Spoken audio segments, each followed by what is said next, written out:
Quais são as características do Imposto sobre Bens e Serviços, do IBS? São as características de IVA dos melhores IVAs. Isso está muito bem estabelecido na literatura. Nem todo país do mundo tem um bom IVA, mas todo mundo sabe o que é um bom IVA. Então, quais são essas características? Incidência não cumulativa sobre uma base ampla de bens e serviços, inclusive intangíveis. Toda a atividade econômica está abrangida, ou seja, não tem mais essa zona cinzenta que existe hoje entre ICMS e ISS, por exemplo. Segundo, desoneração completa das exportações, alíquota zero nas exportações. Se por acaso o exportador tiver créditos acumulados, você tem um sistema extremamente rápido de devolução de créditos para os exportadores. Pela proposta, em no máximo 60 dias, você devolveria os créditos para os exportadores. Você dá um crédito integral e imediato para investimentos, você tributa e devolve imediatamente o crédito para os investimentos. Se por acaso você está fazendo um investimento e ainda não tem vendas para ter o débito para compensar o valor gasto naquela máquina, naquela instalação que você investiu, funciona que nem exportação.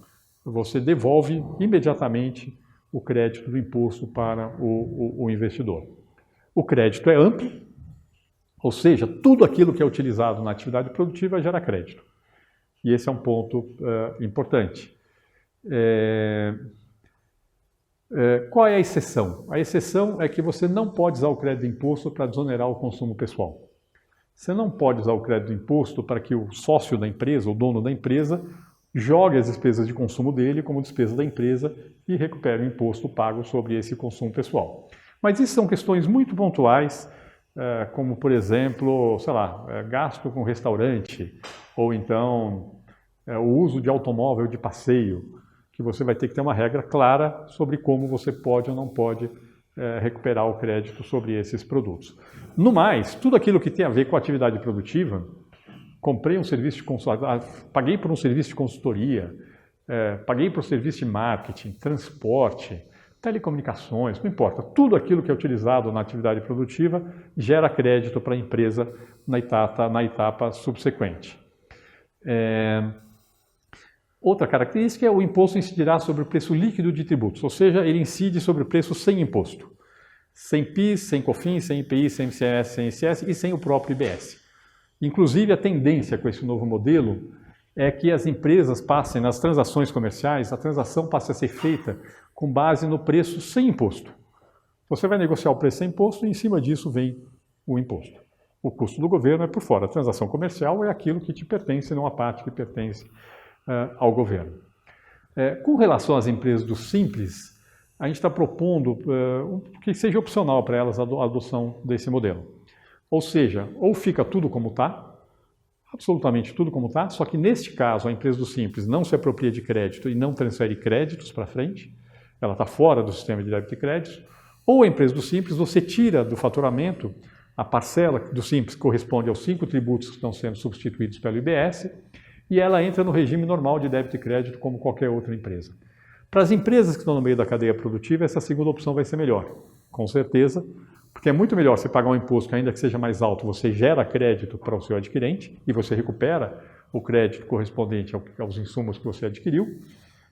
E para as empresas que estão na ponta, que são a maioria das empresas do Simples, que vendem mercadorias ou prestam serviços para consumidores finais, a rigor fica tudo como está. Então, na verdade, isso facilita bastante a incorporação das empresas do Simples dentro desse novo modelo. O que tem de diferente nesse modelo é que a arrecadação do imposto, esse é um imposto, como eu falei, está substituindo. O IBS vai substituir tributos federais, estaduais e municipais. Como é que você faz para substituir um sistema em que a União arrecada seus tributos, os estados arrecadam seus tributos, os municípios arrecadam seus tributos, quando você substitui por um único imposto? A ideia é que a arrecadação desse imposto seja centralizada, ou seja, para o contribuinte é um imposto só. Inclusive, se o contribuinte se for o mesmo CNPJ, mas tiver estabelecimentos em vários lugares do país, ele vai poder apurar os débitos e créditos por estabelecimento, mas na hora de pagar ele soma tudo e paga apenas o valor líquido. Se ele tiver saldo credor no estabelecimento, saldo devedor no outro, compensa um com o outro e paga uma guia só por mês para todos os estabelecimentos no país que aquele contribuinte tiver. Esses recursos vão para uma conta centralizadora e daí são distribuídos para a União, para os estados e os municípios. E essa conta centralizadora é gerida por um comitê gestor que é formado por representantes da União, dos estados e dos municípios. Inclusive, a proposta é que a instância máxima de governança desse comitê gestor seja paritária, ou seja, com representação igual da União, dos estados e dos municípios. Desta forma, na prática, a gestão do imposto é conjunta por todos os entes da federação. A gente bota em pé de igualdade todos os entes da federação na gestão do IBS. Um ponto interessante, inclusive, dentro desse modelo que está sendo proposto, é que se por acaso uma empresa tiver saldo credor, como por exemplo o exportador, ele exportou, tem alíquota zero, comprou insumos e ele tem imposto a recuperar que tem a devolver para ele. Nesse modelo da conta centralizadora, se um exportador tiver saldo credor, esse montante correspondente ao saldo credor do exportador não é distribuído nem para a União, nem para os estados, nem para os municípios. Ele permanece na conta centralizadora, o que significa que o recurso já está lá pronto e disponível para ser devolvido para o exportador. E com isso você consegue ressarcir os créditos sem tirar dinheiro do orçamento de nenhum ente da federação. Você não precisa prejudicar o orçamento de nenhum ente da federação, você simplesmente, o recurso correspondente àquele saldo credor, que de fato pertence ao exportador, já está pronto lá, disponível para ser devolvido. Você só vai checar se aquilo tem fraude na originação daquele crédito. Se não tiver fraude, você devolve imediatamente aquele imposto, aquele saldo credor para ele. Bom, a gente propõe que a alíquota do IBS seja uniforme para todos os bens e serviços. Uma alíquota só para todas as mercadorias e todos os serviços. Isso é uma mudança de paradigma no Brasil, em que a gente está acostumado com alíquotas diferenciadas para tudo. Esse, como eu falei, esse é o imposto sobre o consumo. Se ele é um imposto sobre o consumo, não importa o que você está consumindo. O que é importante é que o contribuinte, o consumidor, que é o contribuinte, saiba quanto ele está pagando de imposto, independentemente daquilo que ele está adquirindo.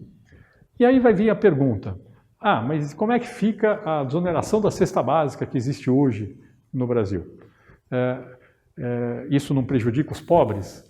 A verdade é que o modelo de desoneração da cesta básica que existe hoje, ele é uma forma extremamente ineficiente de fazer política distributiva. Por quê? Porque, embora o pobre gaste mais em termos relativos com a cesta básica que o rico, em termos absolutos, as famílias ricas gastam mais com mercadorias da cesta básica do que as famílias pobres. E, portanto, quando eu estou dando um benefício, eu estou dando um benefício que, em termos absolutos, é maior para a família rica que para a família pobre, o que não é uma forma muito inteligente de fazer política distributiva. A boa forma de fazer política distributiva é via transferência de renda para as famílias mais pobres. E a literatura é unânime com relação a esse ponto. Só para vocês terem uma ideia, aqui no Brasil tem um estudo que comparou o efeito sobre o índice de Gini, que mede a desigualdade, de R$1 bilhão alocado na desoneração da cesta básica do PIS/COFINS e R$1 bilhão alocado no Bolsa Família. O efeito sobre a redução da desigualdade, os dois reduzem a desigualdade, só que o efeito sobre a redução da desigualdade do dinheiro alocado no Bolsa Família é 12 vezes maior do que o dinheiro alocado na desoneração da cesta básica do PIS/COFINS. Quer fazer política distributiva? Faça política distributiva, mas faça bem feito. Faça com instrumentos que são eficientes.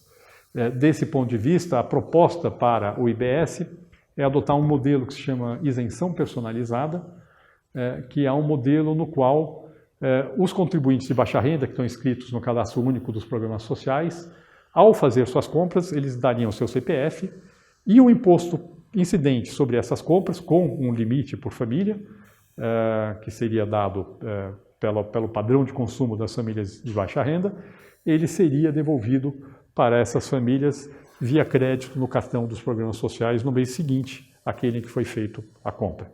Ou seja, a ideia é bota uma alíquota só para todos os bens e serviços e devolve o dinheiro incidente sobre as compras para as famílias mais pobres.